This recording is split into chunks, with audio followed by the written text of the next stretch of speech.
تخریج کا دوسرا طریقہ،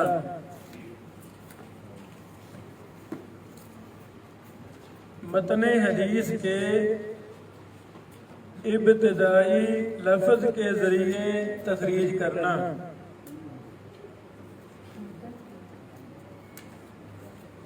آپ کو حدیث کا پہلا ٹکڑا یاد ہے، آتا ہے، مل گیا ہے۔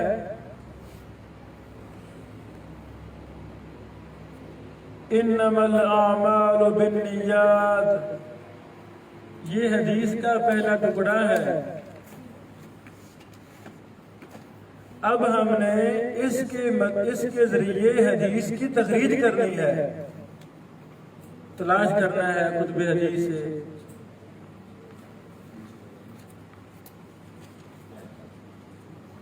میں نے اپنی کتاب تخریج التحقیق اصول الضوابط میں اس پر کچھ تفصیل لکھی ہے، پہلے میں وہ شیئر کرتا ہوں۔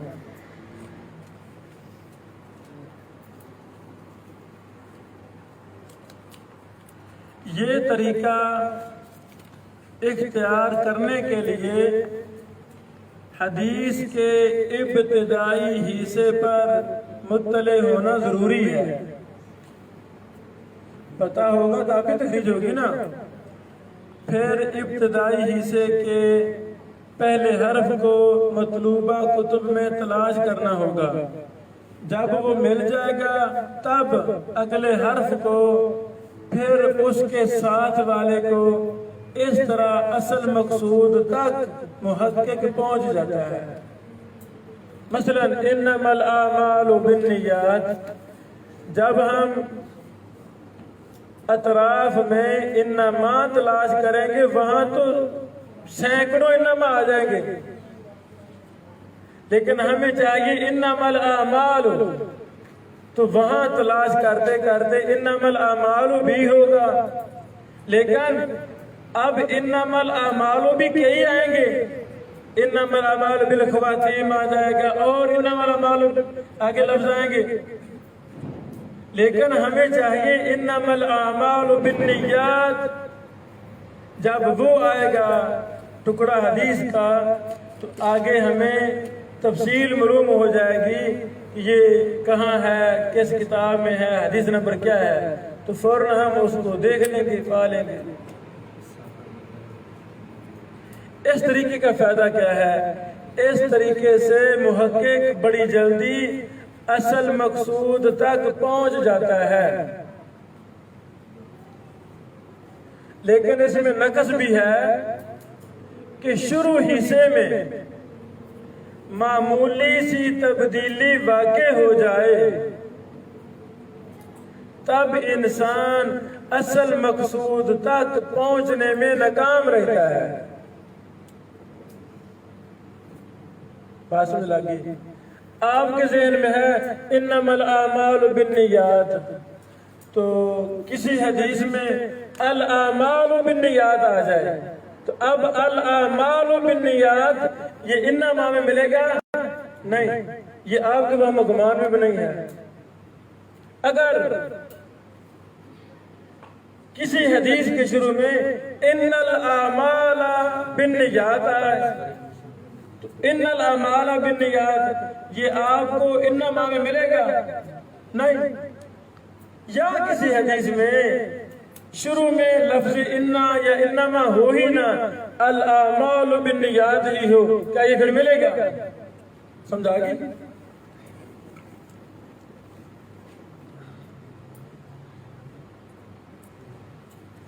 اس طریقے پر محدثین نے مستقل کتابیں لکھی ہیں۔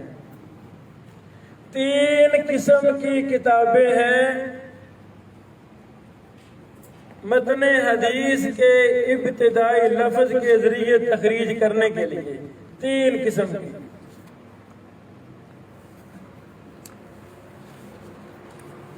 پہلی قسم وہ کتب جو لوگوں کی زبانوں پر مشہور روایات پر مشتمل ہیں، لوگوں میں مشہور باتیں ہیں، وہ صحیح روایات بھی ہو سکتی ہیں، ضعیف بھی ہو سکتی ہیں، جھوٹی بھی ہو سکتی ہیں وہ مشہور۔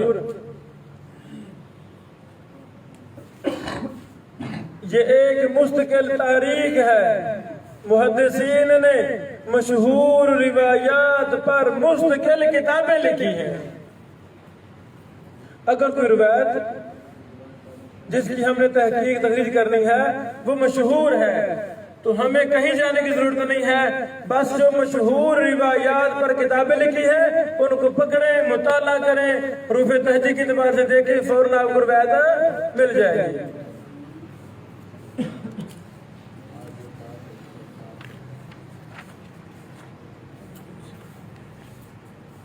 اس پر کہ یہ کتابیں ہیں زبانوں پر مشہور روایات پر جو کتابیں لکھی گئی ہیں۔ پہلی کتاب ابن حجر اسقلانی رحمہ اللہ کی۔ میرے عزیزو، ہر جگہ ابن حجر کا نام آتا ہے، دعائیں مل رہی ہیں، ابن حجر رحمہ اللہ دعائیں مل رہی ہیں۔ اگر نہ کام کرتے تو کبھی نام آتا؟ اگر نہ کام کرتے تو کہیں کا نام آتا نہیں۔ ہاں، کام کرنے والے کا ہی نام زندہ رہتا ہے۔ آئیں ہم بھی کام کریں، آپ عزم کریں کہ ہم نے کام کرنا ہے، تاکہ ہمارے مرنے کے بعد قیامت تک کتابوں کے اندر ہمارا نام آ جائے، ذکر خیر آ جائے۔ یہ بہت بڑی سعادت ہے، یہ بہت بڑی سعادت ہے۔ اللہ ہمیں اس کا اہل بنائے۔ امام ابن حجر اسقلانی رحمہ اللہ ببر شیر تھا، یہ کمال انسان تھا۔ اللہ اکبر۔ اللہ مجھے توفیق دے، میں سندھ میں بھی ایک ادارہ بناؤں گا، اس کا نام جامعۃ الامام الحافظ ابن حجر الاسقلانی انشاءاللہ رکھوں گا رحمہ اللہ۔ ابن حجر نے ایک کتاب لکھی العالی المنصورہ فی الاحادیث المشہورہ، مطبوع ہے۔ ابن حجر کے شاگرد امام سخاوی نے ایک کتاب لکھی اسی فن میں، المقاصد الحسنہ فی بیان کثیر من الاحادیث المشتہرہ علی الالسنہ۔ اور بیٹو، جس فن کا استاد ہو شاگرد بھی اسی فن کے بنتے ہیں۔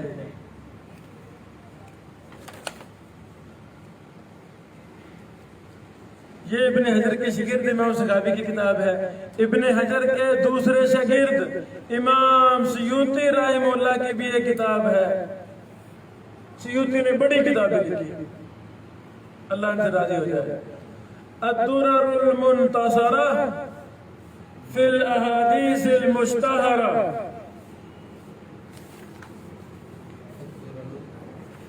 منتصرہ فی الاحادیث المنتشرہ مشتہرہ۔ امام عبد الوہاب بن احمد الشعرانی نے بھی کتاب لکھی البدر المنیر فی احادیث البشیر النذیر، لکھ لو۔ امام شیبانی عبد الرحمن بن علی بن دیبغ الشیبانی نے بھی کتاب لکھی تمییز الطیب من الخبیث فیما یدور علی السنۃ الناس من الحدیث۔ ماشاءاللہ، کیسی بات ہے۔ امام بدر الدین محمد بن عبداللہ زرکشی نے بھی کتاب لکھی التذکرہ فی الاحادیث المشتہرہ۔ اللہ ان بندوں سے راضی ہو جا۔ امام محمد بن محمد الغزی نے بھی کتاب لکھی اتقان ما یحسن من الاحادیث الدائرہ علی الالسنہ۔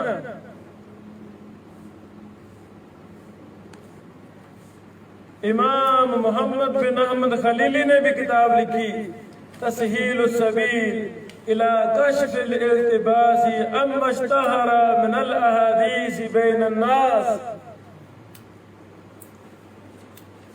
امام اسماعیل بن محمد الجلونی نے بھی کتاب لکھی کشف الخفاء ومزیل الالباس اما اشتہر من الاحادیث على ألسنة الناس فی محمد بن درویش الہوت نے بھی کتاب لکھی احسن المطالب فی احادیث مختلفۃ المراتب کے نام سے. سمجھا گیا مسئلہ؟ اگر کوئی حدیث جو خطیبوں کی زبان پر پبلک پر مشہور ہے وہ صحیح ہے یا ضعیف ہے تو وہ ان کتابوں میں مل جائے گی. ان کتابوں کو جب دیکھیں گے وہاں حوالے بھی ہمیں مل جائیں گے یہ کہاں کہاں کتاب ہے حدیث ہے تو تخریج آسان ہو جائے گی نا.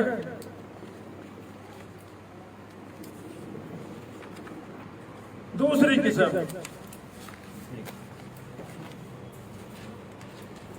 وہ کتب مستقل کتب لکھی گئی ہیں جن میں احادیث کو حروف تہجی کے اعتبار سے جمع کیا گیا ہے حدیث کے پہلے ٹکڑے کے اعتبار سے مرتب کیا گیا ہے. وہ کتب جن میں احادیث کو حروف تہجی کے اعتبار سے جمع کیا گیا ہو.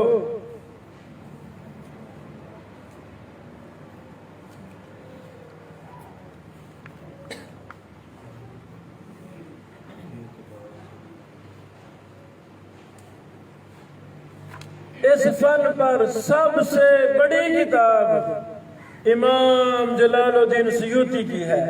اللہ اکبر.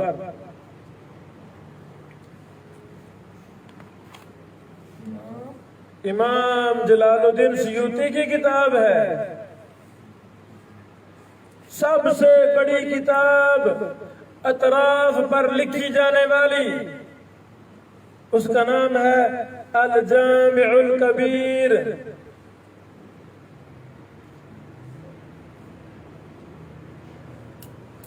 الجامع الکبیر میں امام سیوطی رحمہ اللہ نے 92 کے قریب کتب احادیث کو حروف تہجی کے اعتبار سے جمع کیا. اللہ اکبر. کتنا بڑا کام ہے. آپ بھی دیکھ رہے ہیں کہ ہر فن پر امام سیوطی کا نام آتا کہ نہیں آتا؟ ضرور آتا ہے.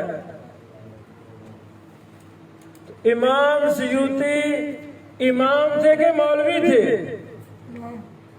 امام تھے. ہمارے بعض شیوخ میں سے ایک شیخ رحمہ اللہ نے طبیعت میں سختی تھی پٹھان طبیعت تھے ایسے وہ بے جا بات لکھ دیتے تھے جو 100% سے غلط ہوتی تھی. ان میں سے یہ بھی بات ہے کہ جی سیوطی صاحب مولوی تھے. نہیں سمجھ لگے؟ نہیں اگر سیوطی مولوی ہے تو ہم پھر کیا ہے؟ ہم تو مولوی سے بھی کوئی نیچا درجہ ہمارا ہے. ہم پھر وہ ہیں. نہیں سمجھ لگی؟ اللہ اکبر. اللہ ان بزرگوں سے راضی ہو جائے. اللہ ہمارے ساتھ جو نے یہ بات لکھی کوئی مسئلہ نہیں اجتہادی غلطی ہو جاتی ہے اللہ ان سے راضی ہو جائے.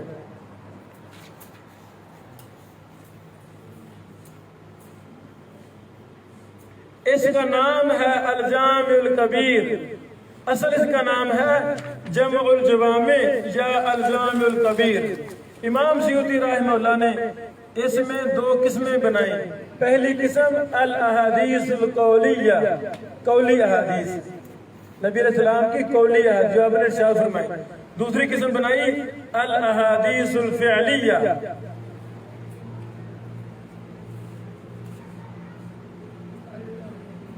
فعلیہ.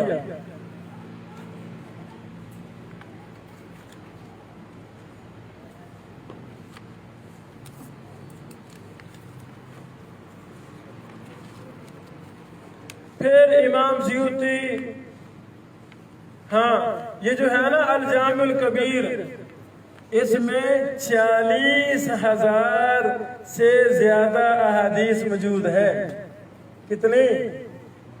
46 46,000 احادیث سے زیادہ احادیث اس کتاب میں ہیں. پھر امام سیوطی رحمہ اللہ نے اسی کتاب کا خلاصہ لکھا الجامع الصغیر کے نام سے. پہلی الجامع الکبیر، خلاصہ الجامع الصغیر. اس میں 10,031 روایت جمع کی.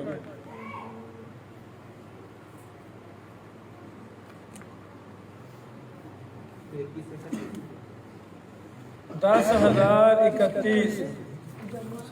ہاں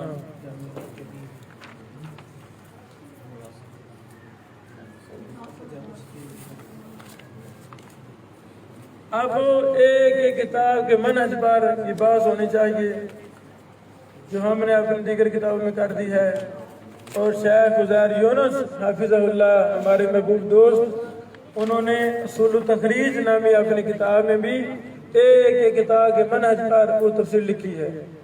ہم کوشش کر کے وہ کتاب منگواتے ہیں، اس کے آپ سارے بھائیوں کو تحفہ دیتے ہیں انشاءاللہ.